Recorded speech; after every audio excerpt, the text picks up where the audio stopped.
Hello everyone. আর সকাল সকাল মর্নিংয়ে উঠেই ব্যান্ডেলে চলে এসেছিলাম। আসানসোল থেকে ব্যান্ডেলের ট্রেন ধরে এখান থেকে আমাদের যাওয়ার ছিল চন্দননগর, আর চন্দননগরে নেমে যাওয়ার ছিল নৌহাটি।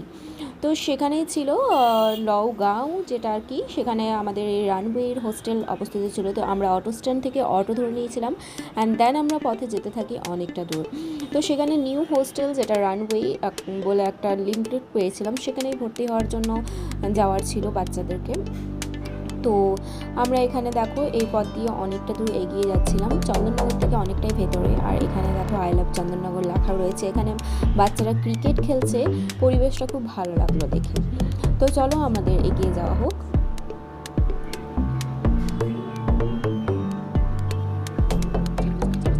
আর এখানে সারি সারি বাঁশবাগানগুলো আর পরিবেশটা খুব ভালো লাগছিল গাইস।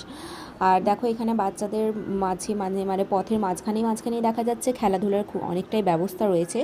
এখানে দেখো এখানে টেনিস খেলানো হচ্ছে, আর একটু আগেই দেখলেন যে এখানে ক্রিকেট খেলানো হচ্ছিলো। তো সেই ব্যবস্থাগুলো আমাদের খুব ভালো লাগলো, আর খুব শান্ত পরিবেশ যেটা দেখে মনে হচ্ছে এখানের। তো অনেকটা দূর এগিয়ে যাওয়ার পর সেখানে পেয়েছিলাম একটা দিল্লি রোড।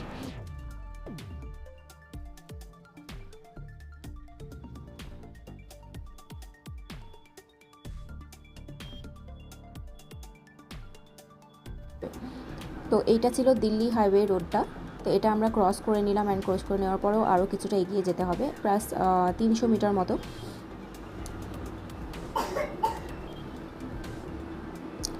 তো অনেকটা পথ এগিয়ে আসার পর এখানে আমাদের যেখানে আসার ছিল আর কি রানওয়ে হোস্টেল, সেখানে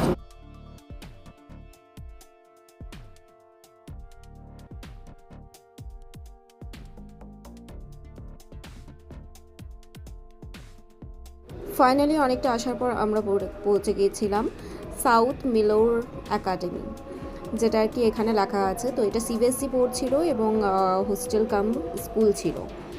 তো সেখানে গেলাম এবং সেখানকার পরিবেশটা আমাদের খুব ভালো লাগলো, একটা শান্ত পরিবেশ যেটার মধ্যে এখানে মাঝখানে এটা করা হয়েছে। তো দেখতে পাচ্ছেন এখানে ভেতরে ঢুকেও আমি আপনাদেরকে পুরোটা দেখানোর চেষ্টা করেছি, হোস্টেলের পুরো জায়গাটা আর কি।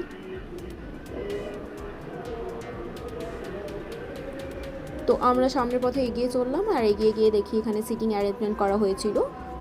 তো এখানে যাদের প্যারেন্টসগুলোকে ডাকানো হয়েছিল সেখানে বসার জন্য অ্যারেঞ্জমেন্ট এবং কফি অল টোটাল অ্যারেঞ্জমেন্ট ওনারা করে রেখেছিলেন।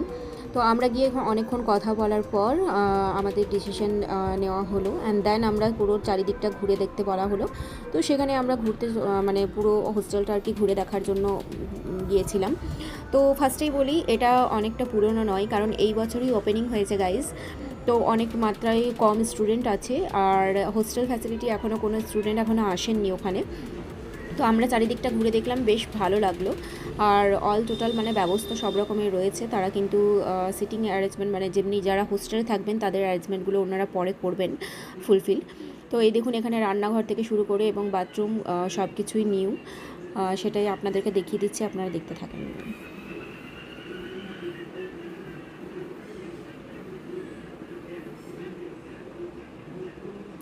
এখানে লিফটের ব্যবস্থা রয়েছে, কারণ এটা 3 ফ্লোর করা হবে আর কি। তো এখানে এই হলটা অনেকটাই বড়। আর যারা মুসলিম ক্যান্ডিডেট আছে বা হিন্দু, সবারই জন্য কিন্তু প্রেয়ার করার জন্য একটা তাদেরকে হলের ব্যবস্থা করে দেওয়া হবে। তো সেখানে ইসলামিক কালচার বলতে গেলে সেরকম কোনো ইসলামিকের আলাদা কালচার কোনো দেওয়া হবে না।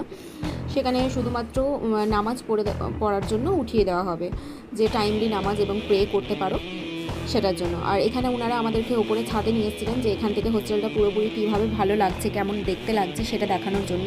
এবং পেছনে ওনাদের আরও অনেক বিঘা জমি পড়ে আছে, যেটা পরবর্তীকালে হয়তো যদি হোস্টেলের ভালো চলে বা স্টুডেন্ট অনেক বেশি হয় তাহলে সেখানটা ফ্যাসিলিটি হিসেবে বাড়ানো হবে।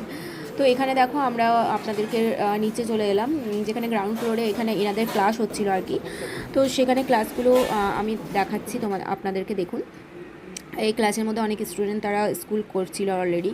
আর এখানে খেলাধুলার ব্যবস্থাও রয়েছে, যে বাচ্চাদের নার্সারি এবং অল স্টুডেন্টদের জন্য এখানে খেলাধুলার ব্যবস্থা রয়েছে। এগুলো ছিল নার্সারি ক্লাস, দেখতে পাচ্ছেন বাচ্চাদের, তাদের খুব সুন্দর, এবং সেখানে টিচারদের ব্যবহারও খুব ভালো। আর ফাইনালি আমাদেরকে একটা কফি দেওয়া হলো, সেখানে খেলাম এবং কফি টফি খেয়ে কথা বলে আমরা সেখান থেকে বেরিয়ে পড়লাম। আর বেরিয়ে আমরা চলে গেছিলাম ডাইরেক্ট বর্ধমান।